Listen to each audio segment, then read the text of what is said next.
नमस्कार. आज धनतेरस. सकाळी आपण धन्वंतरीची पूजा केलीच. आता संध्याकाळी श्रीयंत्रावर वसलेली लक्ष्मीची पूजन करायचे आपल्याला. पण श्रीयंत्रावरच वसलेली लक्ष्मी का? तर त्याची मोठी रंजक कथा आहे. ती मी तुम्हाला सांगते. एकदा माता लक्ष्मी पृथ्वीवरून वैकुंठात गेली, रुसून गेली आणि ती काही यायला तयार नाही. वसिष्ठ ऋषींना सगळ्या देवतांनी सांगितलं की तुम्ही जाऊन माता लक्ष्मीला घेऊन या. त्याप्रमाणे वसिष्ठ ऋषी गेले आणि त्यांनी सांगितलं, माता लक्ष्मी तुम्ही पृथ्वीवरती खूप समस्या निर्माण झालेल्या आहेत आणि त्यासाठी तुमचं येणं गरजेचं आहे. पण माता लक्ष्मी काही आल्या नाही. मग सगळ्या देवतांनी आणि वसिष्ठ ऋषींनी महाविष्णूंचं आवाहन केलं, त्यांना आवाहन केलं आणि त्यांना प्रसन्न केलं. महाविष्णू आले. सगळ्यांनी सांगितलं की तुम्ही जाऊन माता लक्ष्मींना वैकुंठातनं घेऊन या, कारण पृथ्वीतलावर खूप समस्या निर्माण होत आहेत. त्याप्रमाणे महाविष्णूही गेले, पण तरीसुद्धा लक्ष्मी माता काही आल्या नाहीत. मग आता काय करायचं? मग शेवटी बृहस्पती गुरु, जे सगळ्या ज्ञानाचे गुरु आहेत, त्यांनी वसिष्ठ ऋषींना एक रचना सांगितली श्रीयंत्राची. श्रीयंत्र कसं स्थापायचं, त्याची रचना कशी करायची. त्याप्रमाणे वसिष्ठ ऋषींनी श्रीयंत्र रचून त्याची स्थापना केली, त्याची विधिवत पूजा केली. आणि मग माता लक्ष्मी आली आणि तिला हे सगळं आवडलं. त्याच्यामुळे ते यंत्र पाहून माता लक्ष्मी प्रसन्न झाली आणि ती आली पृथ्वीतलावर.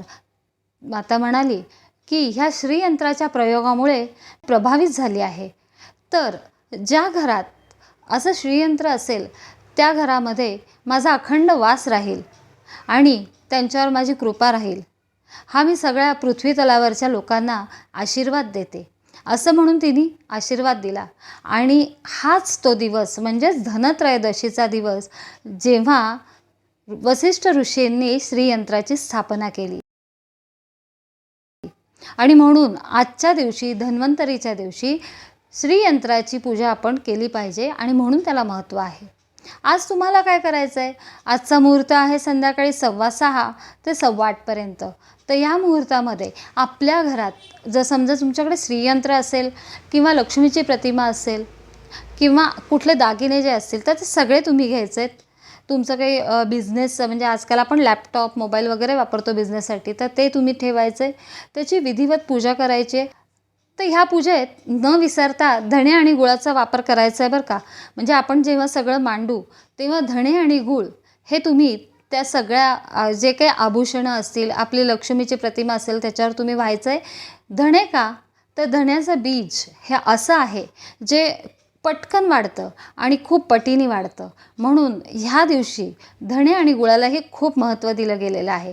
तर आपण ते सगळं व्हायचं आहे. त्याचप्रमाणे लक्ष्मी यंत्रावर आपण 21 वेळा मंत्र म्हणायचा आहे. तो बीजमंत्र म्हणजे श्रीम, श्रीम किंवा ओम श्रीम असं म्हणून आपण 21 वेळा हा मंत्र म्हणून तुम्ही कुंकुमार्जन करता. जसं आपण बाकीचं नवरात्रात वगैरे कुंकुमार्जन करतो तसं कुंकुमार्जन पण करायचं आहे. हे झालं.